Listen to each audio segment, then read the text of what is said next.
Handog ng pagpaparangal sa Panginoon. Ikalawang kabanata. Kapag may nag-aalay ng handog ng pagpaparangal sa Panginoon, gagamitin niya ang magandang klaseng harina at lalagyan niya ng langis at insenso. Dadalhin niya ito sa mga paring mula sa angkan ni Aaron.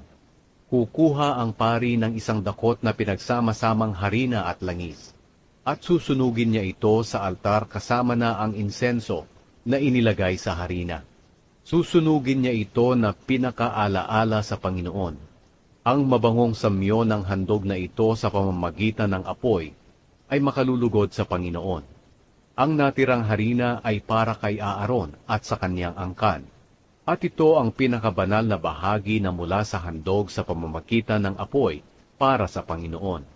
Kapag may naghahandog ng tinapay na niluto sa horno para parangalan ang Panginoon, kailangang gawa ito sa magandang klaseng harina at hindi nilagyan ng pampaalsa. Maaaring maghandog ng makapal na tinapay na hinaluan ng langis o ang manipis na tinapay na pinahiran ng langis. Kung ang tinapay na ihahandog ay niluto sa kawali, kinakailangang gawa ito sa magandang klaseng harina at may halong langis, pero walang pampaalsa. Pipira-pirasuhin ito at lalagyan ng langis.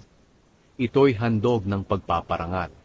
Kung ang tinapay na ihahandog ay niluto sa kawali, kinakailangang gawa ito sa magandang klaseng harina at nilagyan ng langis. Ang ganitong uri ng mga handog ay dadalhin sa pari para ihandog sa Panginoon doon sa altar. Babawasan ito ng pari, at ang ibinawas na iyon ay susunugin niya sa altar na pinakaalaala sa Panginoon. Ang mabangong samyo ng handog na ito sa pamamagitan ng apoy ay makalulugod sa Panginoon. Ang natirang harina ay para kay Aaron at sa kanyang angkan, at ito ang pinakabanal na bahagi na mula sa handog sa pamamagitan ng apoy na inihandog para sa Panginoon. Huwag kayong mag-alay ng mga handog na may pampaalsa bilang handog ng pagpaparangal sa Panginoon, dahil hindi kayo dapat magsunog ng mga pampaalsa o pulot sa inyong pag-aalay sa Panginoon ng handog sa pamamagitan ng apoy. Maaari ninyong ihandog ang pampaalsa o pulot bilang handog mula sa una ninyong ani, pero huwag ninyong susunugin sa altar. Lagyan ninyo ng asin ang lahat ng inyong handog ng pagpaparangal, dahil ang asin ay tanda ng inyong walang hanggang kasunduan sa Panginoon. Kaya lagyan ninyo ng asin ang lahat ng inyong handog.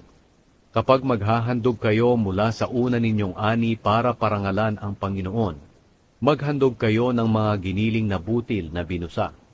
Lagyan ninyo ito ng langis at insenso. Ito'y handog ng pagpaparangal. At mula sa handog na ito'y kukuha ang pari ng giniling na butil na nilagyan ng langis at insenso, at susunugin na pinakaalaala sa Panginoon. Ito'y handog sa pamamagitan ng apoy para sa Panginoon.